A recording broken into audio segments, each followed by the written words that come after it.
little bit Could you, from but things that we know. But I think that, to be fair, it is almost impossible occasionally because if Star Wars Minute started this for us all in the regard of that they were going to do a daily show and talk about it.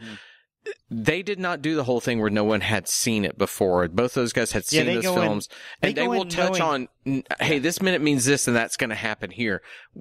I think you and I do a pretty good job of not going too far into the future with him.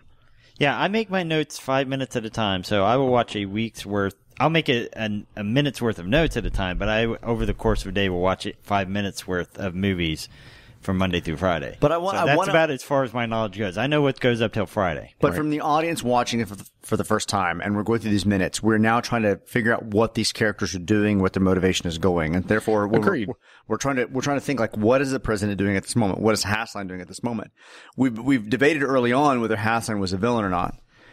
But the moment he gave Grape Juice Plus to Zira, implied of information, was the point to me that he became a villain. When he truly became sinister, he talked about responding to the Herod comment about, we had greater facilities. And I'm like, well, shit, he just wants to murder them. Like, I'm like, oh my gosh, like we already know he's a little bit nuts from his, multiple lanes of, timelines. Mm-hmm. And that just means he smokes a lot of pot. But hey, man, but what if they came back in time twice? That's why he's so calm. That's it. Well, we're not watching off the side, and he just needs to giggle every so often. He just goes, it's CBD, man. It doesn't have any THC in it. I swear. It just calms me out. So,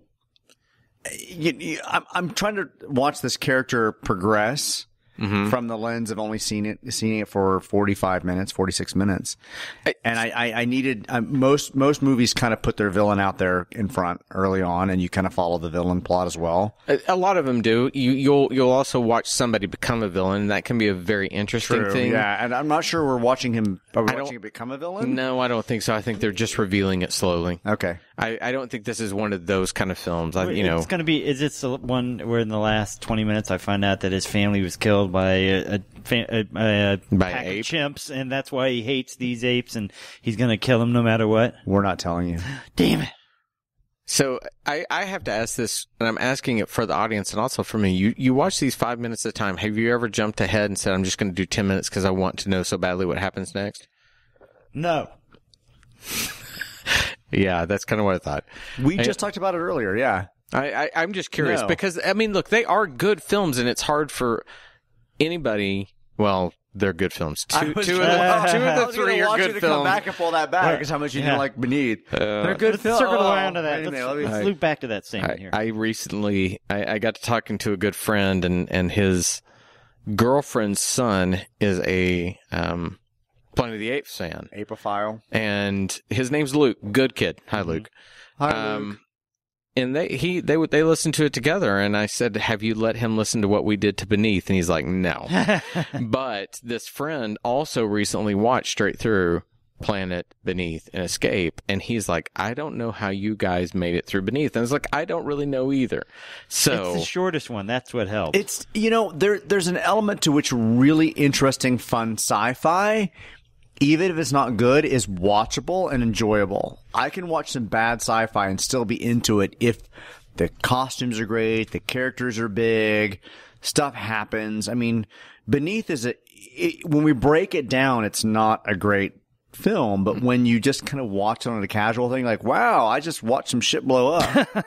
Okay, yes, but what makes it good for me is what's good for the geek culture, and it's why that permeates out into the world on all the discussion boards. It's the conversation. When we can simply dissect the minutia, that's when it becomes tolerable. But back to what it is. At least this film is so much better that I can't help but wonder if Sean isn't just curious. The whole Billy Crystal and When Harry Met Sally, when he reads the last page of the book before he finishes the rest of it, I would at least be tempted if I were you to kind of go, okay, what happens? No, I have not skipped through to the end. I don't know. Okay, well, fair enough. But what are we setting up so far? So far, your prediction is we're setting up a villain, right? Well, yeah, so he's either, like I said, I think we talked about this last week, that's going to be some sort of either an underground movement rescues them after they find out that they're being tortured by or hidden away by the government for some reason and puts them into a gorilla underground of some sort or a monkey underground of some sort and takes them away to some private island where then they have their baby and then more apes come out and they go back with the apes and then I don't know. This sounds like a reality show all of a sudden. And that's how the new Planet of the Apes first one ended. Is that what it was? Yeah, basically. They just do the new movie. There's nothing out of bringing into a historical context for this era with an underground movement or railroad to spirit these characters away at this point. There's nothing that says that these characters will not be safe. Well, except for the entire world knows about them. So if all of a sudden they disappear, people are going to want to know, hey, where'd this guy go that was going to boxing matches and this woman that was giving speeches at the women's club that all of a sudden the government says they're gone? I also think we want to know where they are. But we have the president reassuring us in this moment that the voters love them. But yeah, we also, he literally says the voters love them.